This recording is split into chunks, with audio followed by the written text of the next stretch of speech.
So hi everyone, welcome to this second professional development webinar hosted by the VIC-TAS region of Parks and Leisure Australia, all 150 of you.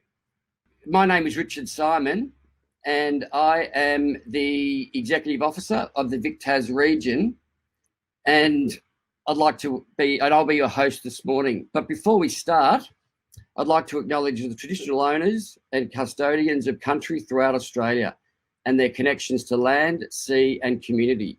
I pay my respects to their elders, past and present, and extend that respect to all Aboriginal and Torres Strait Islander people.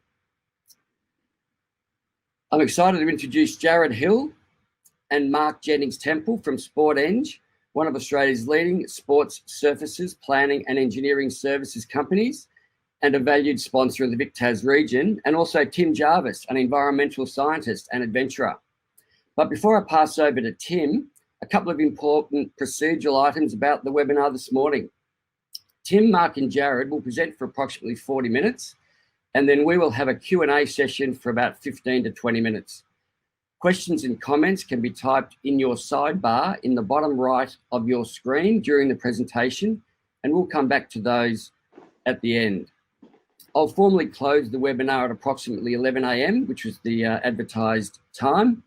But if there are still questions unanswered by this time, Jared, Mark and Tim will be happy to continue with the Q&A if you want to remain connected. Now sit back and be informed about designing environmentally green fields of play. Over to you, Tim. Thank you, Richard, and wonderful to be with you all, albeit virtually, in these very interesting times. My role is a simple one. It's to set the scene as to the state of the planet in 10 to 12 minutes, perhaps giving a little bit of a perspective from my point of view, which is as both an environmental scientist, but also someone who spends a lot of time in the polar regions. The polar regions are interesting in that they're a very good litmus paper for what we're doing to the planet, even though there's no industry there. So without any further ado, I thought I'd start at the beginning, which is at the largest scale of all, at a planetary level, and talk about the principal issue, I think, facing us, which is climate change. We live on what is known as the Goldilocks planet. Venus is too hot, Mars is too cold, and Earth is just right. Venus temperature is about 460 degrees Celsius. Mars is minus 55, and Earth traditionally has always been 14 degrees Celsius until, of course, we started burning fossil fuels and changing land use, at which time we have managed to raise the temperature during the course of the 20th century to 15 degrees Celsius, which may not sound like much, but it really equates to another 40 watts of incandescent light globe energy for every square meter of the Earth's surface, a rise of 14 degrees Celsius to 15 degrees Celsius, another 7% warmer as a result of our activities. And of course, climate change needs no introduction. It causes sea level rise and extreme weather events and drought, and of course in places like Australia, the terrible fires that we experienced this summer just gone.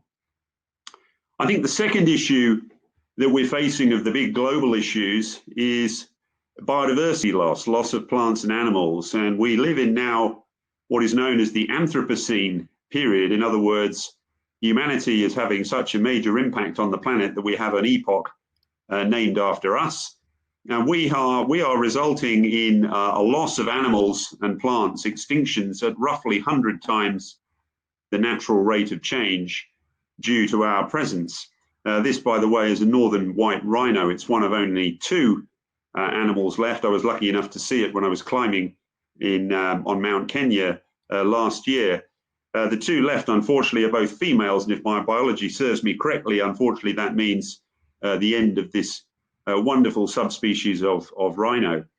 When I got involved in the sustainability field some 30 years ago, there were 2,000 of these particular animals left, and we said we must keep a watching brief on that, and now we're down to the final two.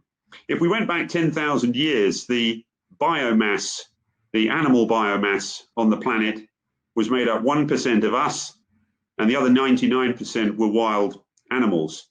Fast forward 10,000 years, and the 1% sadly is the wild animal biomass, and the other 99% is made up of us and the animals that we used for meat and for dairy produce, sheep and cows and pigs. So the situation has changed very, very dramatically in that period of time. I think the third issue facing us is really one of degradation of the land, and that takes many, many forms, everything from salinity on the land to garbage patches of plastic in the oceans, through to the overconsumption of things like water. And this slide here shows my tracks coming out of the screen towards you in my bid to cross Antarctica, one side to the other on foot. And this is a 2,700k journey, but this shot was taken about 500 k's from the South Pole. I'm coming out of the screen towards you, towards the South Pole. In the background is a mountain 1,000 meters bigger than Mount Kosciuszko, because Antarctica is twice the size of Australia and is covered in an average thickness of over 2,000 meters thickness of ice. 97% of the world's water is in the ocean. Of the remaining 3%, 2% in fact is in the Antarctic ice. And 7.7 billion of us survive on the remaining 1% of the world's available water, and a quarter of that is in Lake Baikal in northern Russia. So we survive on 3/4 of 1% of the world's available water. And you may have picked the accent. I came originally to Australia from the UK many years ago to run a project for the Murray-Darling Basin Commission, and it was looking at the heaviest users of irrigation water and how we could make improvements in that area. And it staggered me at the time, as it still does now, to realise that in some places in Australia we're using 13,000 litres of water to produce 1 litre of milk, or 10,000 litres of water to produce 1 kilogram of rice. So my question is, should we be looking at other ways to use that water more effectively without beating up, of course, on those industries? Really, all of these factors, whether it's climate or degradation of resources or the loss of biodiversity, are really down to two things. One is the number of us that there are on the planet, the number of humans. And I think it's no great secret that we are on course for a population of 10 billion people by the end of the 21st century. Leaving that aside, I think the bigger issue is the amount that we actually consume per person. Now, Arup, with whom I used to work, did some very interesting research a number of years ago looking at this particular issue, and they presented it in a very interesting way. They looked at all of the land that we as humanity had taken from nature, and at the time that figure was 14 billion hectares, and that's for sports fields, for cities, for roads, for agriculture. And at the time of the work, the population of the planet conveniently was around 7 billion. That meant we had 2 hectares each in crude terms, from which we have to derive everything throughout the course of our lives: our education, our car, the laptops we're looking at this presentation on, the food, education, everything has to be derived really from the 2 hectares that we have in terms of real estate on the planet from which to derive this lifestyle. This graphic shows the size of the countries based on what we actually consume. Bear in mind, 2 is the figure that we should be consuming. I'm not saying it's the right figure, but it's what we have available. And it shows the size of the countries based on what we actually consume. In Australia, we are consuming 3.5 times what we should be consuming, some 6.8 global hectares. Africa, the much maligned Africa, the figure is actually 1.37 hectares. So despite the population growth, they were actually consuming less than what we should. China is around on the average at 2 hectares. South Asia, 0.8 of a hectare. If we all lived like people in South Asia, there'd be enough space for 20 billion people on the planet.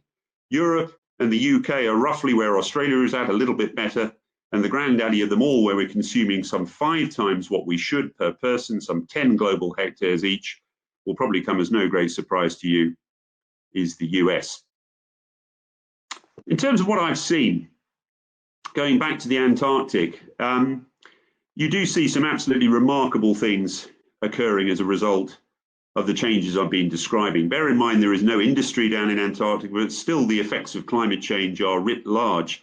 This is the gantry of the Australian ship Aurora Australis, and I'm taking a photograph of the leading edge of the largest iceberg to break off Antarctica. It broke off because of the 3 degrees Celsius of warming we've experienced in this part of the continent in the last 60 years. And this iceberg is called B15. And it is a very significant piece of real estate, 295 kilometers long, 37 kilometers wide by 400 meters thick, some 15 times the size of Singapore. And it's pieces of ice like this breaking off the Antarctic ice sheet that are contributing 1 millimeter of the total of 3 millimeters of global sea level rise that we're experiencing each year. Something to be very concerned about. In terms of other things I've done, I retraced the journey of somebody called Sir Ernest Shackleton down in the Antarctica, in the Antarctic recently. He undertook his original journey some century ago. My journey was 5 years ago, but the landscapes through which I traveled were very, very different from that which he experienced all those years before. The glacial ice has melted completely, and we've experienced some 90% loss of glaciers on the landscapes through which Sir Ernest Shackleton traveled in the modern era, in the heroic era, compared to me in the modern era 100 years on. My latest project involves going to those mountains at the equator where there is glacial ice and showing the changes that have occurred in the last 100 years. This image here shows the largest ice cap in Africa, and the first person to climb this mountain in 1906 climbed it and took this picture of the icy mantle on that mountain. I climbed it 109 years later and beamed in images of that scene to the United Nations climate change talks in Paris in December 15, and suffice to say the level of change was catastrophic. We had a loss of some 95% of the ice cover on the mountain since those original images were taken. Suffice to say, there are many indicators that we have of the changes that we're experiencing on the planet, and many bits of evidence that point quite clearly to the fact that it's humans that are causing this issue. What about Australia? Just jumping quickly to something a little bit closer to home. This is a Hassel's Architect's view of what Australia might look like with 6 meters of sea level rise. Of course, we would have an inland sea where the salt lakes are positioned in the northern part of South Australia, and why not put all the centre of population around that inland sea? And of course, South Australia would then become the hub of the wheel and the engine room of the Australian economy. So I'm not quite sure how realistic that scene is, but suffice to say, flippancy aside, Australia is the most climate exposed developed country in the world.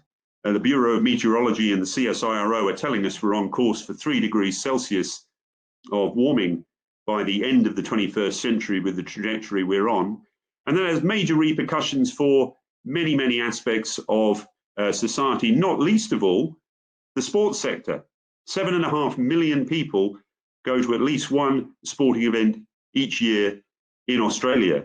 And the same statistics that tell us that the Murray-Darling Basin will have 9% less water with every degree Celsius of warming we experience are also telling us that by century's end, a place like Adelaide will have 2.5 times the number of days above 35 degrees Celsius that we used to have.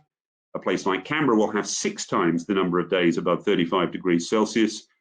And Brisbane will have a staggering 20 times the number of days above 35 degrees Celsius by century's end if we remain on the climate trajectory that we're on. What will that mean for sports attendance? What will it mean for the ongoing costs of things like irrigation of sporting fields and playing surfaces? These are major repercussions for the industry, and of course many other industries are also impacted. Just to finish, because I'm sure my 10 minutes is up, this, by the way, is the Singapore Sports Hub, completely carbon neutral development in Singapore built by Arup originally. All of what I've said so far I can appreciate is bad news: biodiversity loss, climate change, overuse of resources, overpopulation. The good news is that we have it within ourselves to be the ones who make the changes that will save ourselves. There is no industry in Antarctica, very little in the high Arctic, same with much of the world's oceans. We have the opportunity to make the changes back here where we run our businesses and operate our lives, and it's those changes that will make the really fundamental differences to the health of the planet. Australia generates 50 million tonnes of waste every year, but 40% of that is from the construction sector, from building projects, from building new projects, and half of that in turn ends up in landfill as waste product. Energy use. More than a third of Australia's carbon footprint that contributes so much to our contribution to global climate change comes from heating, lighting, and cooling buildings. Certainly things that we can factor into the design of the next generation of sports facilities. And someone like me who lives here in South Australia, even though it's cold today, ordinarily it's a very hot place.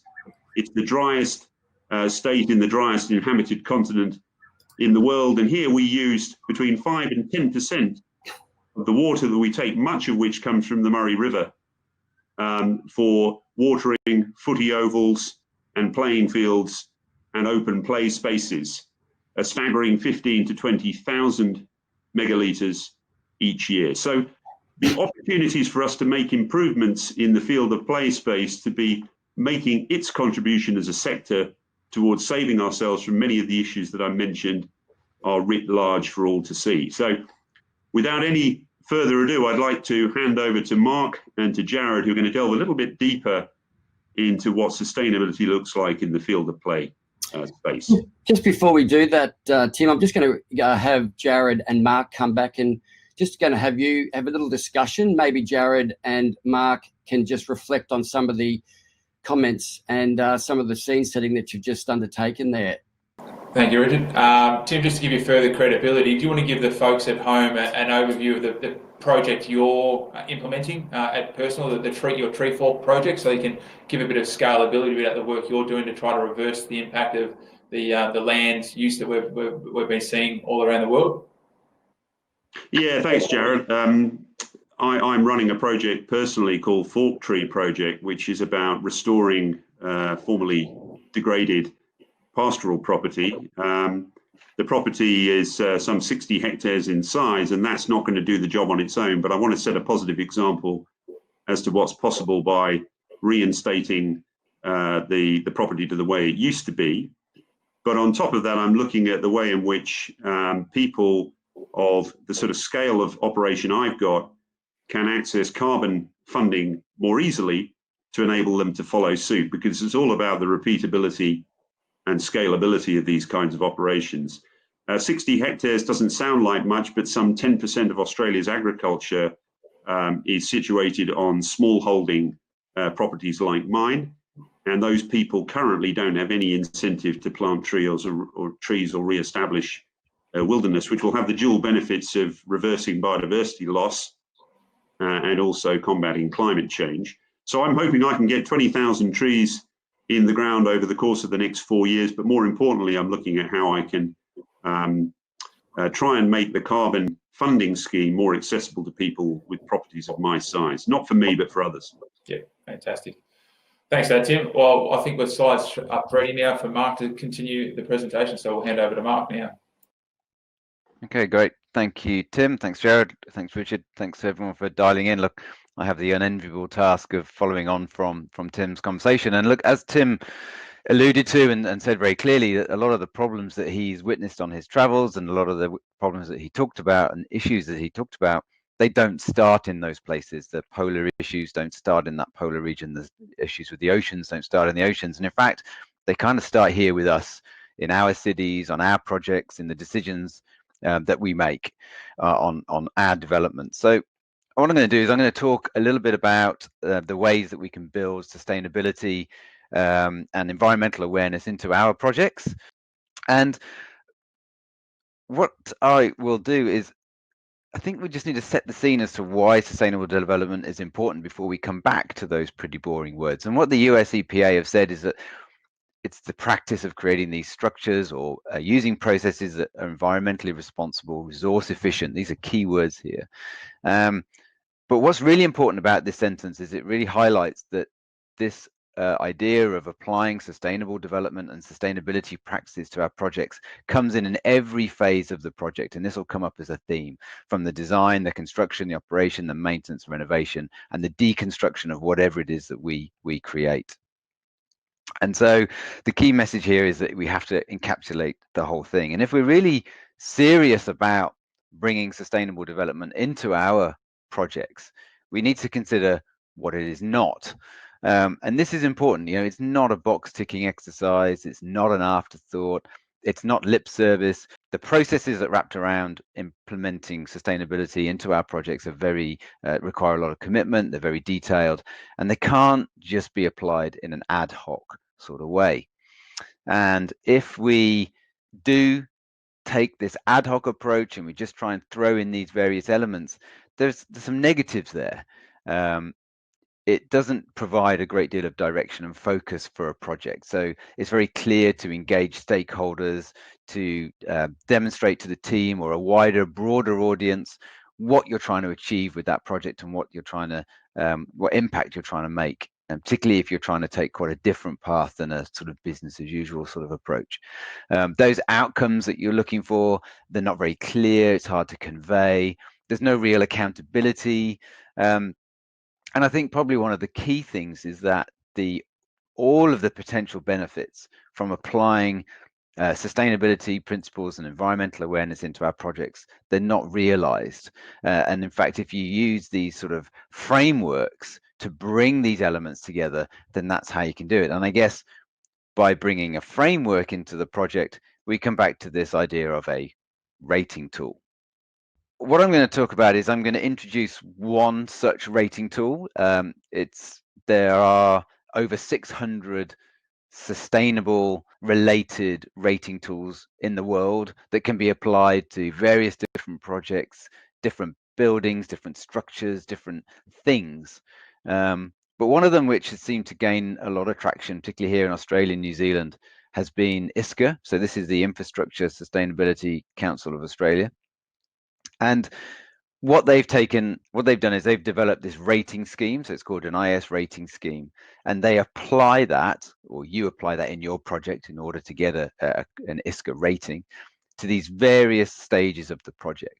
And it really requires you to break down each project into that planning phase, the design phase, the as-built / construction phase, and then the ongoing operation phase, and drill down into each of those elements and really think about ways that you can bring sustainability and these environmental awareness practices into a project, whether that's from looking at materials, whether that's the way that you engage with stakeholders in the early planning phase, the way that you bring in their different ideas, different opinions, how you make the choices as to which direction to follow. It really turns on its head how a lot of these projects are developed and how they're led and then how they're delivered. And within each of those four sort of segments or stages of a project, there are also various categories. I mean, the categories themselves aren't important, but there's a lot of opportunity here to demonstrate that you've incorporated these ideas of sustainability practices and brought in these sort of green engineering elements to all the different elements of the project under all of these different categories and at each stage of the project. What they've managed to achieve so far, you can see that on the right hand side of this slide. You know, there's 63 certified ratings already across Australia and New Zealand. A lot of these are very large infrastructure type projects, so your big rail developments, motorway links, large infrastructure projects where a lot of those savings are large as a result. And in order to demonstrate those savings, you have to set up a base case. So you have to show how you would have designed it, say, normally, or how you would have built it normally, or how you would operate this, whatever it is you're building or designing normally. And then you have to demonstrate all the things that you've applied in order to create and generate these sort of savings. And it's these sort of savings here that really fits into what Tim's been talking about. You know, we start reducing the carbon dioxide load, we start saving water, we start avoiding sending waste to landfill, we start to lessen our impacts as human beings on this planet. And that tool, rating tool from ISCA, like I said, there's 600 of these things, but ISCA is one that we've had experience with, and I'll touch on that in a moment. But that IS rating tool does provide a very common language. all of the stakeholders start using the same language, the way that it's communicated, the way the different ISCA elements are communicated, the way that's communicated out to the wider public or broader stakeholders, funding agencies. It provides that very clear framework that everybody is working to. We understand what the outcomes are, or the desired outcomes are. We understand the process that we're following. We understand which elements are more important than others. It's though you saw that list of categories in that earlier slide, you don't have to focus on them all. You can really pick and choose and see where you can get the biggest impact. It brings efficiencies into the project. Everybody knows that we're trying to achieve this, and therefore everybody is looking for ways in which we can create these savings or apply these sustainability principles and practices. And if everybody is thinking about that from a whole of life point of view, taking the project right through from the initial planning phase through to ongoing operations, then there's ways that decisions can be made in the very early stage of the project that will have these implications and positive impacts further downstream. Although not fundamentally requiring it, it does also encourage innovation. Clearly, there will be new ways of doing things, different ways of doing things. And there's an opportunity within a lot of these projects, and in fact, innovation is its own category within the rating tool with ISCA, to innovate and to try something different. And so there's a nice way to get some points is to demonstrate that innovation approach. And then the other thing it can help you do as an organization is to build your reputation and demonstrate to others that you are taking sustainability seriously by having a recognized rating. So there's various tiers of ratings, from effectively just passing to having a leading rating where you're becoming this exemplar type project. And so there's a lot of opportunity there within the ISCA tool and other tools like this to put that framework around our projects and to make sure we're really applying these sustainability principles and practices in a very clear way to achieve a desired outcome. And so what I'm going to do is I'm just going to touch on one of the projects that we've been working on over in New Zealand. It's a project being scored or being assessed under the ISCA framework and being delivered under the ISCA framework. So it's called the Scott Point Sustainable Sports Park, deliberately named as such to convey to everybody that the aim here is to create something a little bit different, a sustainable approach. And it's based, actually, it's in the northwest of Auckland, on a site that's outlined in red here. Now, I used to live over in Auckland, and I first wrote a report for Auckland Council, or Auckland City Council as it was then, on this site, and it was all green fields around. I remember heading out to site. There was a couple of old buildings, and that was pretty much it. And in the space of just a few years, this whole area has exploded, and they're expecting 20 to 30,000 new residents, and they are building them, obviously, a big sports park. And it was very clear from the outset that they wanted to do something a little bit different here. And so this is the park. On the right-hand side of the master plan, which is actually the southern end of the park, is a passive recreation space. And then on the northern end, or the left-hand side, as you look at it, is a more formal playing space for organized sports. And those sort of key features of the Scott Point Sustainable Sports Park project were that from the very outset, we wanted to achieve a leading ISCA rating. So that set the scene then for all of the consultants that are involved in this project to know what it is we're trying to achieve. Auckland Council have been very clear that this is to be a flagship in sustainability, and that they are looking to innovate and put some new processes in. But what was really significant in all of the stakeholder dialogue was that it must meet those stakeholder requirements. It still has to be fit for purpose. So innovation and trialing new things cannot come at the cost of function. The Maori culture is very significant over in New Zealand, and we try and bring in those elements into projects and really respect those indigenous views. For example, piping stormwater out into a stream. The Maori culture requires that water to have something done to it in a certain way, not necessarily treated, but it can't just exit a pipe straight into a stream. That doesn't fit with their values. So there's ponds, there's wetland areas, there's various ways that stormwater is treated. And in fact, the main aim was to minimize the amount of stormwater that gets outletted into the nearby creek, and I'll talk about that in a moment. There's a real desire to connect with nature, so to have this passive space, organized space, and also integrate them as much as possible. And Auckland Council challenging us as engineers on these sort of projects, or on this project, to think differently and not just follow a sort of standard recipe, so that they have this exemplar park for future design. They really see this as leading the way for future projects. I'm just going to touch very briefly on one element. So this is the sort of northern end of the park. This is the organised sports fields. And again, here are those 4 key ISCA sort of elements: the planning phase, the design phase, the as-built construction phase, operations phase. And so all throughout the design of this project, those ISCA requirements and the idea of bringing in sustainable thinking and practices into this project, we applied at each of those stages, whether it was in the earthworks model to minimize cut and fill, reusing existing soil on site as much as possible, minimizing off-site disposal of waste, reusing existing trees on site, reusing any site one materials from any existing buildings or temporary roads that were on site. Can we reuse those materials? And so decisions made right at the beginning of the project had those ongoing impacts and those lasting impacts, and they all add up. A lot of them are quite small, and there's various calculations within the ISCA requirements, but they all add up to create this sort of ISCA rating. And I'll just touch on one element that we designed that was fundamental, I suppose, to the way that the ISCA rating was awarded on this one. It's still in the design phase, it hasn't been built yet.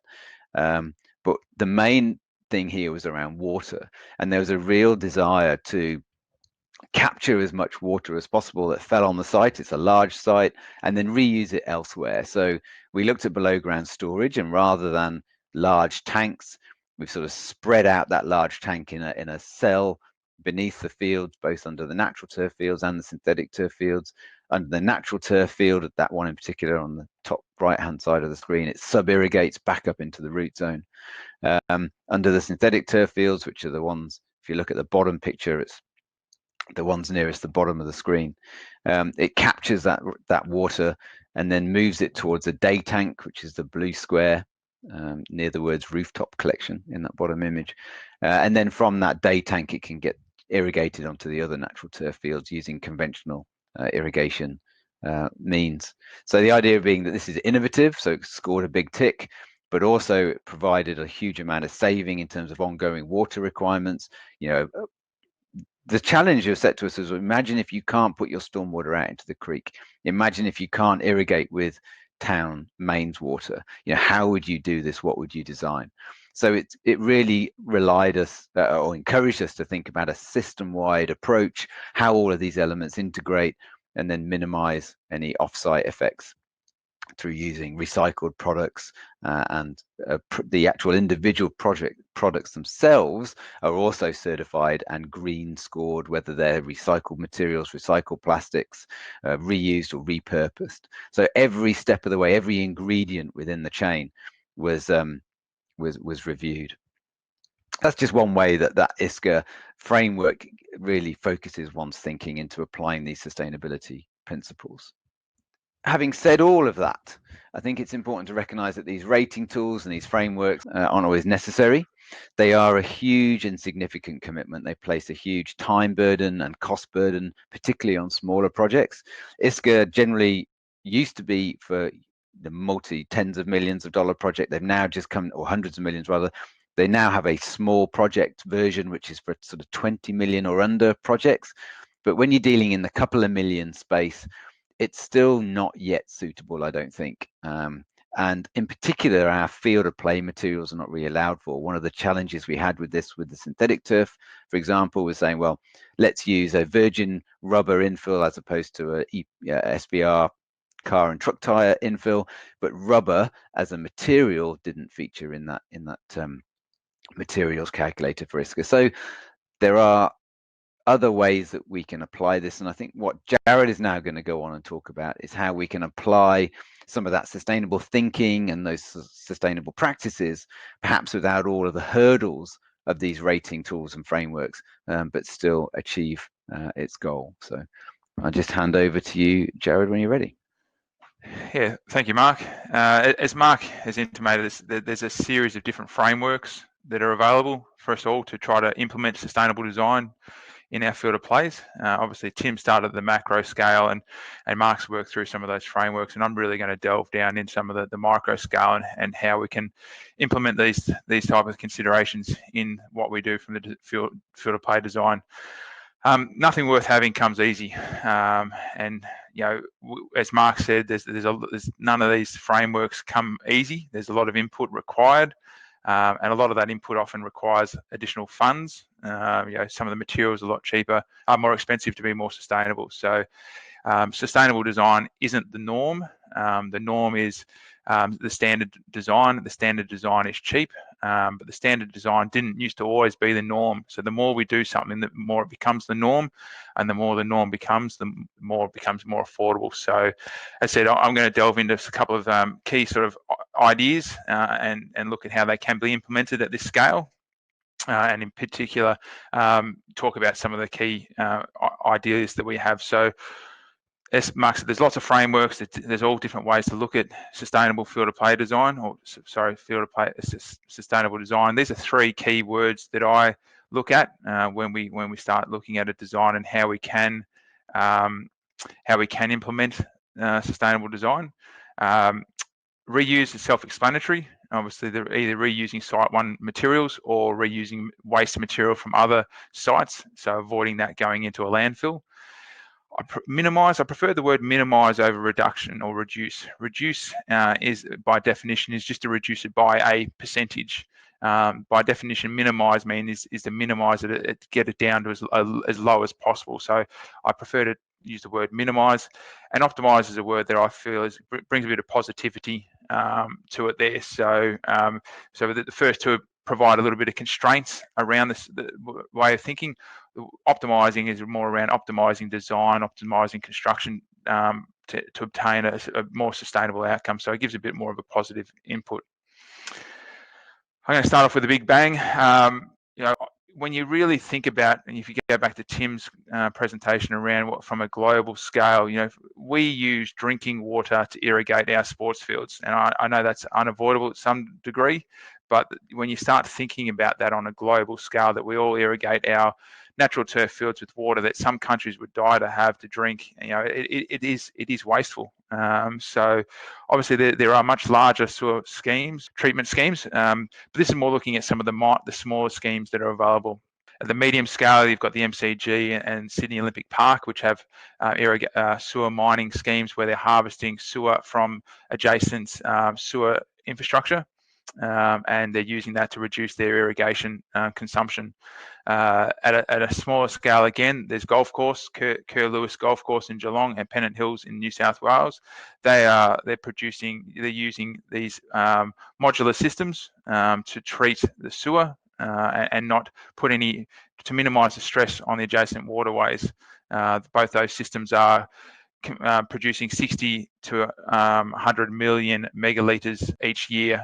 So again, that is minimising minimising the stress on the waterways, reusing a reliable alternative supply. And that's a key word there, reliable.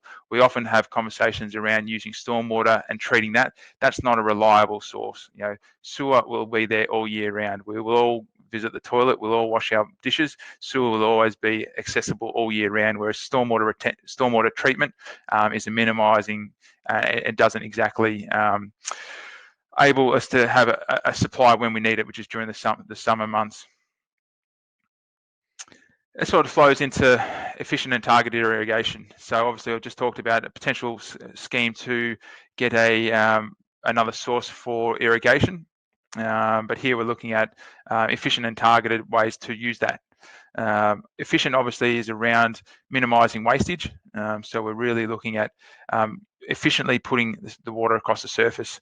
And what you can see from that diagram there is there's a series of a square, in this case, a square configuration of the irrigation.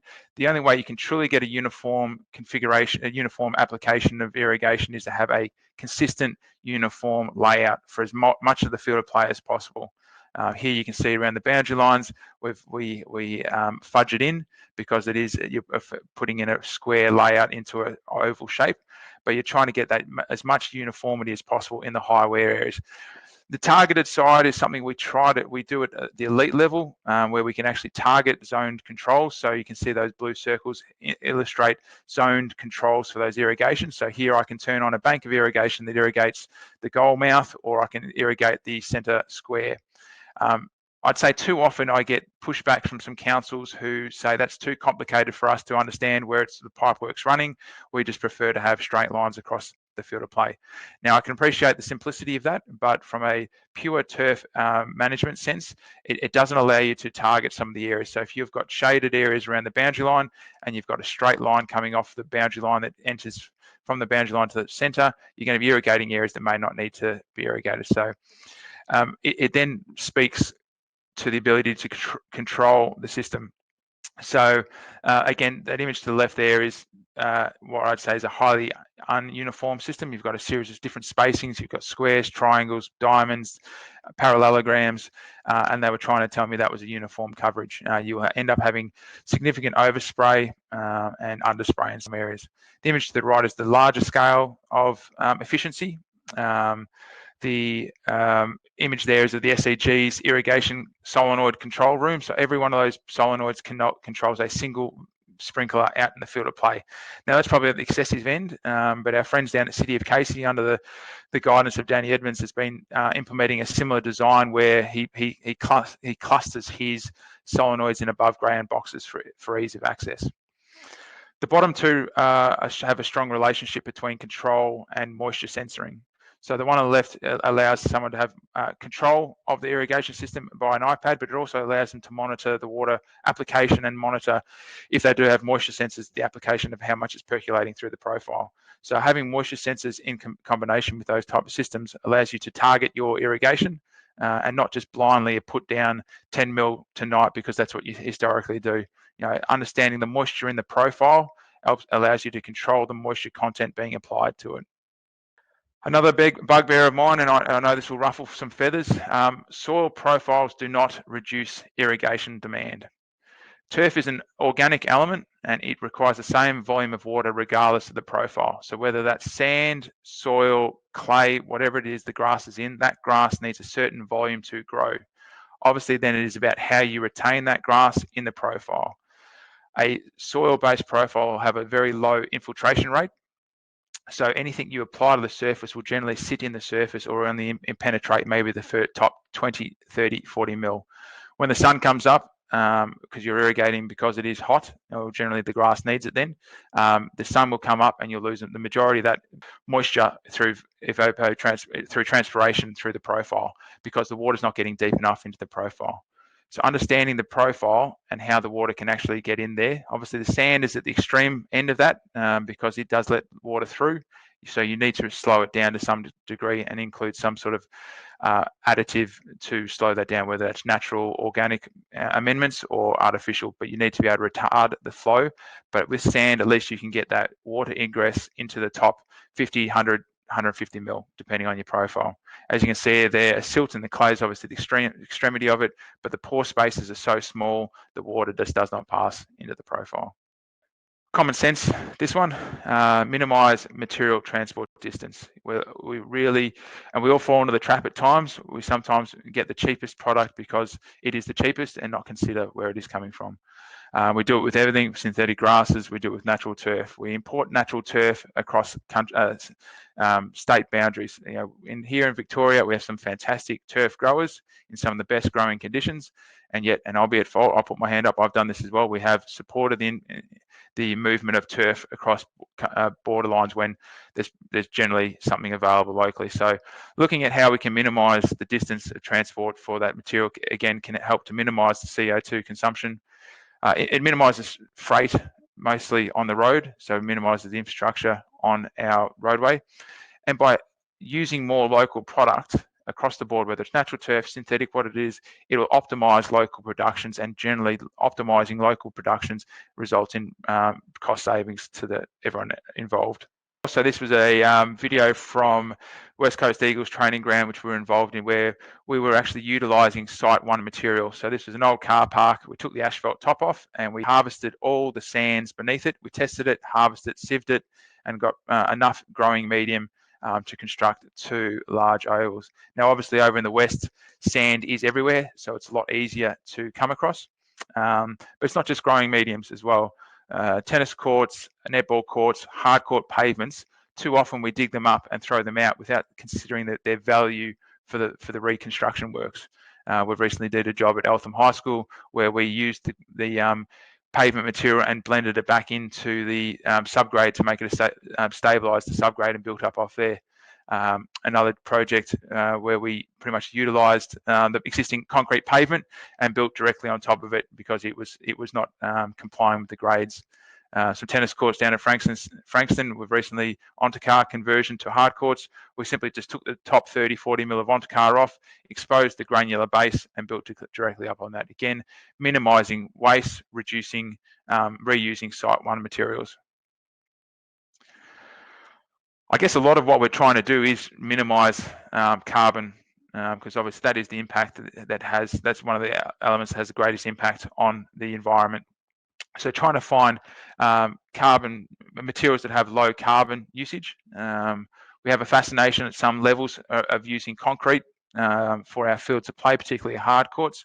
The steel reinforcement in that concrete pavement obviously has a lot of embedded carbon as a result of the manufacturing process.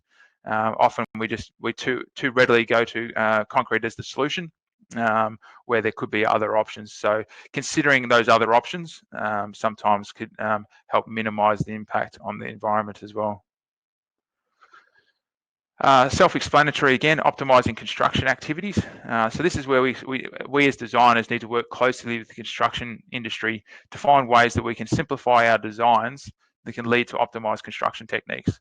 So simplifying not in the sense that it dumbs down the outcome, but the construction guys have a wealth of knowledge of how they build things and how little details that we might show on a drawing that work in our drawings may not actually be applicable in the real world to be actually built.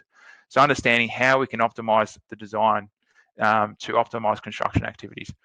If we can minimize time on site with that plant, it helps to, again, minimize the impact. It might be larger plant versus smaller plant, the conversation around which one is more efficient versus more CO2 consumption, and also plant versus machinery, plant versus hand working. So it's something the construction industry, and we've had a lot of conversations. I saw Andrew Morrow on the line here from Turf One. We've had conversations around how we can optimize our designs to have a better outcome for the environment. And again, this imagery is probably more of a residential scale, but it shows how technology has moved along in simplifying some of our constructions. So previously, the image to the right shows how an irrigation, if you had an existing field and you want to put a new irrigation line in, you would trench it, you'd lay the pipe, you backfill it with backfill, and you recompact it. Now you can vibroplow it and effectively walk away, and the ground will re-stitch itself after some minor repair work. So again, this wasn't the norm. It's not still the norm. It's becoming more prevalent. It's becoming more affordable, and because we're using it more, it is becoming more affordable. So again, embracing technology in a way that makes it more affordable then can have benefits to the environment. This is a fantastic initiative over in Adelaide, in Tim's hometown. So SA Water did a study in conjunction with Adelaide Airport around how they can reduce the temperatures of Adelaide Airport through maintaining vibrant turf around the airport. For those who don't know, and I didn't know, I'll admit, the hotter it is, the more fuel and more effort a jet plane has to use to get off the ground. So the Adelaide Airport was very keen to try to find ways that they can cool the ambient temperature as much as possible around the airport to A, minimise the mechanical plant in the airport itself, but also B, try to improve the efficiency of the airport, of the planes taking off. So what they found through their study, that by maintaining efficient natural turf coverage around the runways and around the airport themselves, they were able to reduce the ambient temperature by about 2.5–3 degrees. On some really hot days.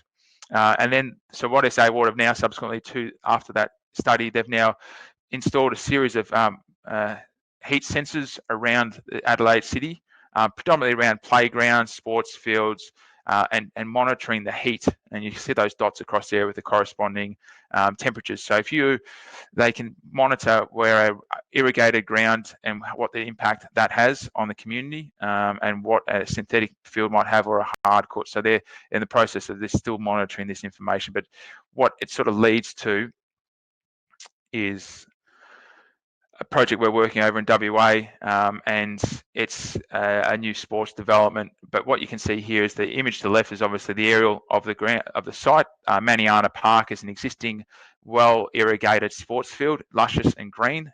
Queen's Park is the site, and you can see how dry and barren that is.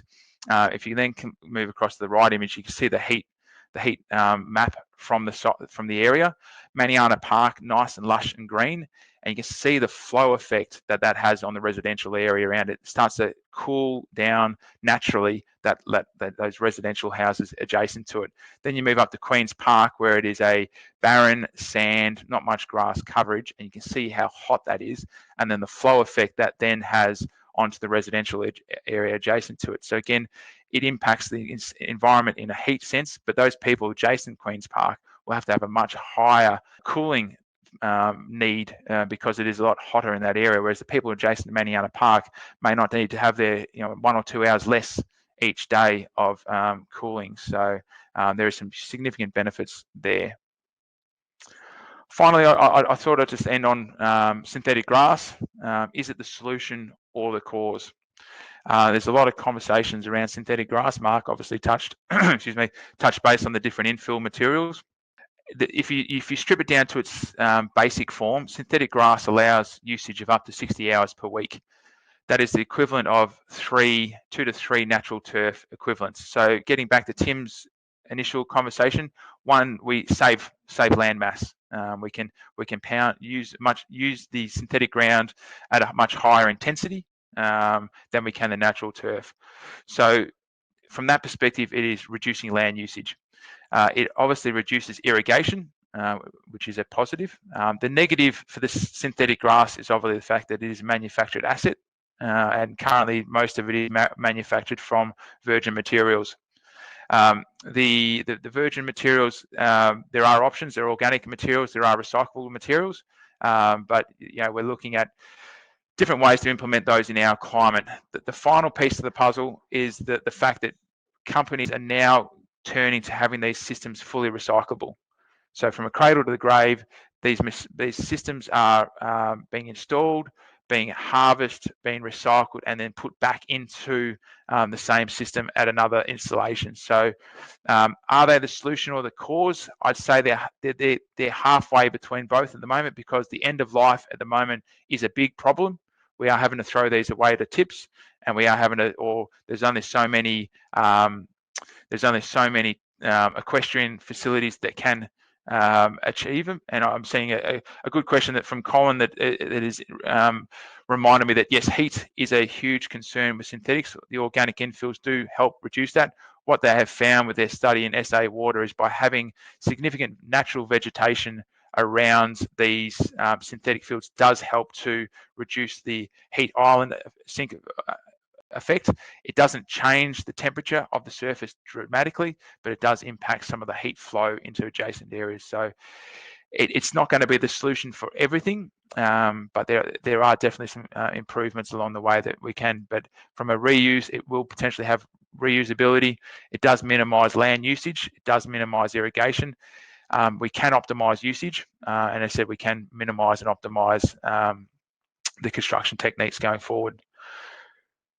So I guess in conclusion, if we don't start doing something, and I'm not saying all those items, and there's more other items that need to be considered, we need to start making a change. And everyone's talking about COVID, and there's a potential reset with that.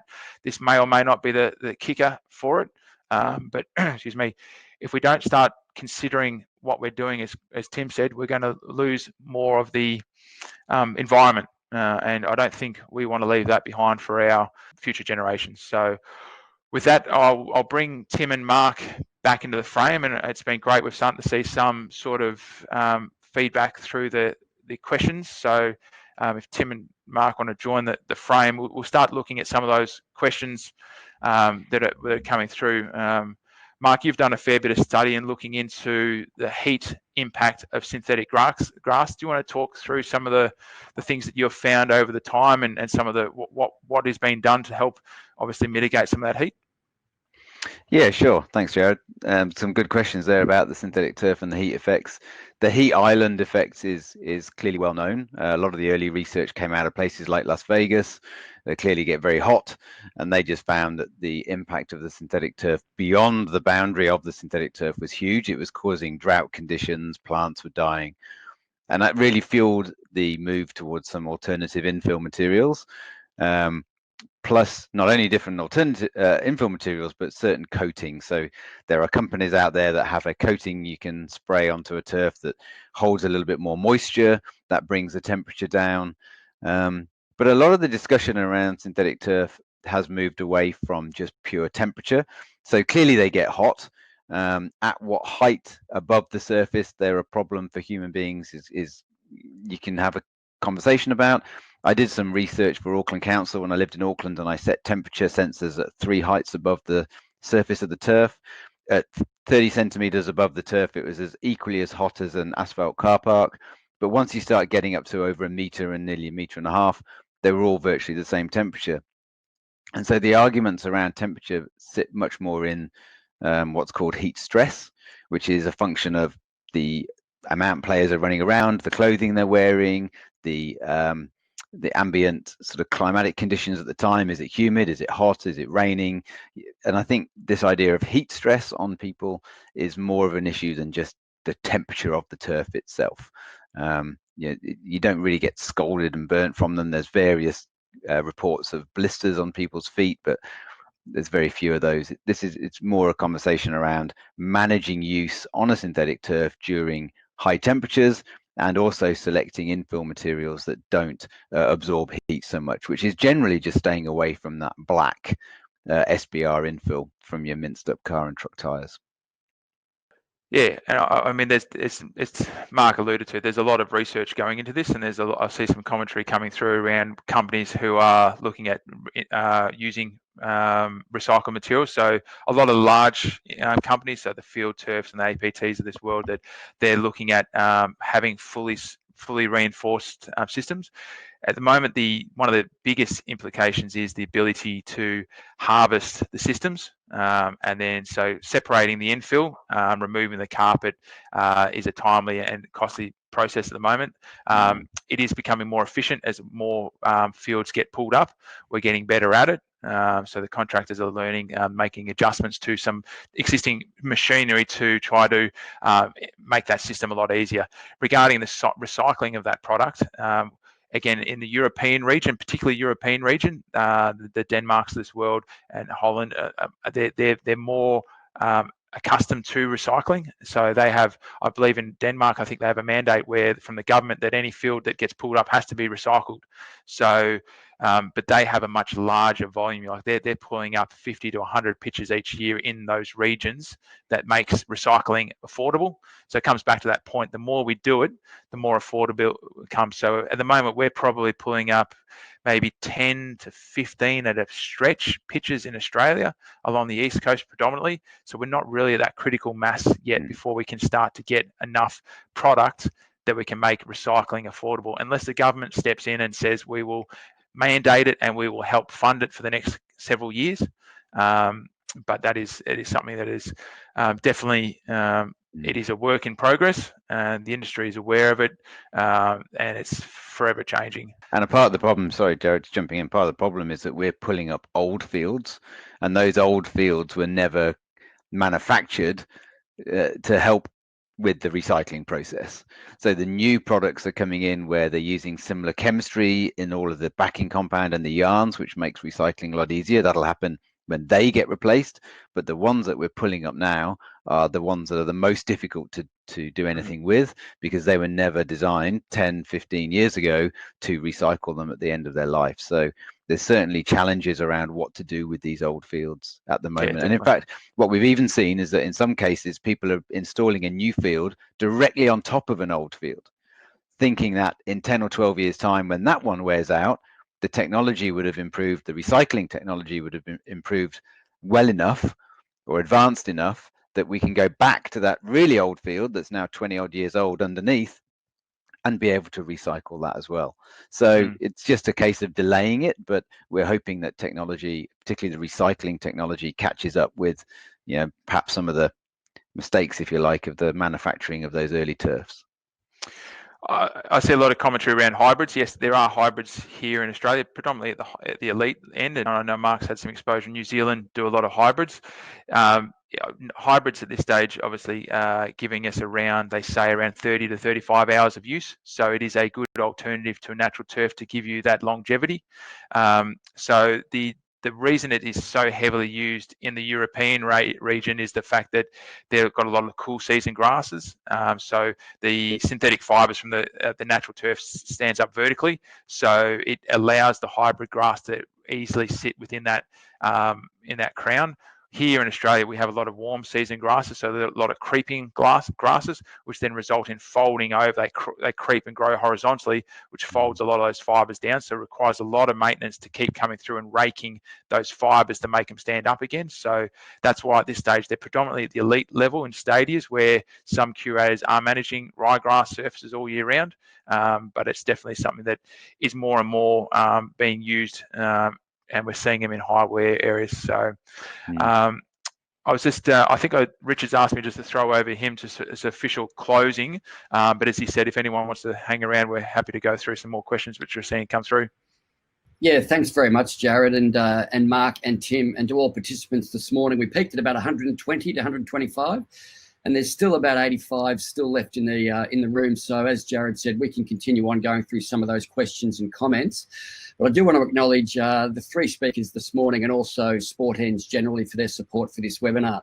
And wow, have I got a new appreciation for live TV directors after this morning's webinar. There's been a few things happening behind the scenes, and hopefully it's come through relatively seamless for you all out there that have been listening. But before I say goodbye, I also want to acknowledge the other Victorian Tasmanian region sponsors, Syngenta, Christie, Lark Industries, Glascott Landscape and Civil, and also the Victorian State Government for their support for VicTas region. And I'll now pass back to Jared, Mark and Tim, and they can run through some additional questions. Maybe we might run it for another 15 to 20 minutes, Jared and Mark, and then you can just call it quits. But thanks very much again. Back to you guys. Yeah, so we're happy to hang around. Obviously, we've seen some good commentary. Good mate Dave McGeary from ETP. Obviously, we're not standing here saying synthetic grass is the way. The amount of times I see a beautiful patch of natural turf be ripped up and looked at it and go, oh Jesus! If you just got the irrigation on the drainage right, we wouldn't have to go down this synthetic approach. So Dave's right in his comments. There needs to be a balanced approach in the way that we do determine which system, what surface type is best for that area. If you're in a very densely populated, minimal land, like in a city area, it'll be very hard to maintain natural turf all year round. Obviously, that's a key for a synthetic in that environment. But when we're in much larger areas, we might be able to supplement that synthetic with a natural or even a hybrid, as I said. So, no, it's a good. As I said, I'm not standing here promoting synthetic as the be all and end all, because obviously I think Tim would have probably a different view on life if we suddenly turned all our natural turf fields into synthetic. But you know, it's definitely something that we're horses for courses, and I think you just need to consider all your options. Obviously, I've got Ernie Melling here from Ground Science as well. Is they're currently doing a lot of studies around recycling road bases and recycling other products as in backfill, which is obviously another key area. So I think the more we work with contractors, we work with companies like Ground Science who are really trying to push the envelope in the way that we can use recycled materials. I think the better we can provide a better outcome for the environment. Tim, you got any from what you heard, Tim? Is there anything you want to add while we're just filtering through some more questions? Oh, look, there's plenty of things you could say, but as I think I said in my final comment,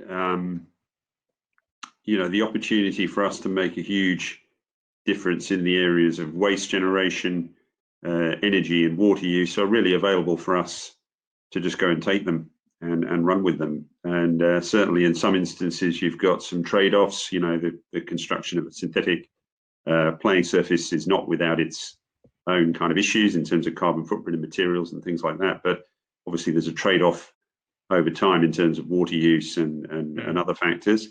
Yeah, like I say, it's very easy to talk about these sort of esoteric things like melting ice caps and things like that many of us will never see. But at the end of the day, they're just a litmus paper showing us what we're doing to the planet. And I think the good news in this bad news story is the fact that there is so much low-hanging fruit that we can make improvements in, that it's just a case of doing a little bit of research and finding out how to move forward. Really well within our capacity to do that, and sometimes there are costs associated with these things. Sometimes you find, particularly with things like looking into reducing waste, that often there is a fairly short lead time on a return on your initial investment. It's not just a case of forking out money. Sometimes there can be a hip pocket benefit in addition to the environmental benefit. So in which case a win-win. Yeah, exactly. Another question here from Jared McCurry from Brand Architects. The question is around how do we get the message out there that concrete may not always be the solution. So I guess my concern with concrete as a product, albeit the embedded carbon in the material, it is a material that is designed to crack. And we obviously put a limited amount of crack control in the field of play to do that, but it will crack in those crack control joints. So, which will ultimately end up with, if you've got an acrylic surface over the top of it, you'll end up tearing that acrylic surface. Water will get underneath there, and you'll end up having delaminating from the acrylic surface. So, I guess my concern around concrete is that it's not a one-stop shop and it's down there for good. It doesn't resolve subgrade conditions. You still need to address the subgrade conditions. And the worst part is if it does start to crack and you do need to patch it or you do need to start again, it's a big process and a big cost to rip up a concrete pavement. So whether you try to look at a way to still get a flexible pavement in there, or even if you want to go concrete, a post-tension concrete system which is joint free. But at this stage, like I was saying, post-tension concrete slabs are big in America. They last a lot longer. There's no cracks in them because there are no joints, so they have a much longer shelf life. And you can, if you at the moment to build them here in Australia, they're expensive because they get done few and far between. So the more that they get done, the price gets down, the longer life cycle they have, and the benefit is to the users of that facility. So it's like everything. The technology is often there. It's working with the right people, understanding how we can implement it, and seeing how if we can get the cost down by doing it more frequently. Just reading here a message from a question from Nigel. Build a sports field, build a car park to service a sports complex and urban heat island effect. Design needs to focus on where greatest gains can be made in reducing temperatures. Correct. Green the car park and trees, and yes. So I mean that sort of touches base on the previous comment around the need to ensure we have enough green around the place. Too often we design these sports facilities, we do these fantastic sports facilities, and I know a lot of very frustrated landscape architects because when the push comes to shove and the budget constraints get tight, the landscape is often the element that gets impacted the most, meaning there's less greenery, less established greenery, less irrigated greenery, and you end up just having that hot, barren, windy place. So again, weighing up the facility, not just the field of play, but the urban, the greenery around it, has huge benefits as well. Just seeing if there's any other questions we're coming through. I said synthetic recycling. One from Tina in regards to microplastics. Microplastics is a very topical thing at the moment. Microplastic, for those who don't know, is effectively, I think the technical is a piece of plastic in any direction less than 3 millimeters in maximum. So synthetic grass will break down, so the fibers will break down and create microplastics. The infill will act as a microplastic as it deteriorates as well. So we have concerns around microplastic leaving a site and contaminating a waterway. In Tina's case, there were some playgrounds that have rubber. The key with a lot of these things, microplastics, we're not going to be able to remove because the material needs to break down and degrade. It can't be, otherwise it'll be playing on steel fibers. It's minimizing that rate of degradation and then trying to contain it. So making sure you've got a material that has high UV stabilization. So not buying a product that's only ever used in Europe and then bring it over to Australia, which has the highest UV rating in probably most of the world, and then hoping it's going to stand up. So looking into doing the research into the UV protection of that product, and then really designing a catchment system in some shape or form to help minimise that leaving the site. So whether it is a concrete upstand around your synthetic pitch that helps prevent the splash of the infill leaving the pitch, sloping the footpaths around it to again contain it and creating a dish, or it could be something simply if you've got a playground and having just a 300mm natural turf bund wrapped around the perimeter of it, just again contain it and allow maintenance to come through it when it gets too bad to come through and clean it up. So microplastic is it's a real problem. There is not going to be a definitive solution. That is one where you try to minimise and implement ways to capture it and prevent it from occurring. I think as well we're seeing these playgrounds, like particularly play areas that have got that rubber soft fall coating on, they start to disintegrate over time. And I think, you know, this is a pretty old adage really, is just if you buy cheap, I'm not suggesting that people have done, but really make sure we're buying products and solutions that are tailored to our climate, the intensity of the sun, the UV, you know, and make sure that we're, you know, the materials are being mixed and applied correctly on site to get that longevity. Premature breakdown of those sort of surfaces usually implies that it's the inappropriate material or the correct material blended incorrectly with all the different elements. So yeah, just be mindful of that as well in those projects. Yeah, and there's another good question here.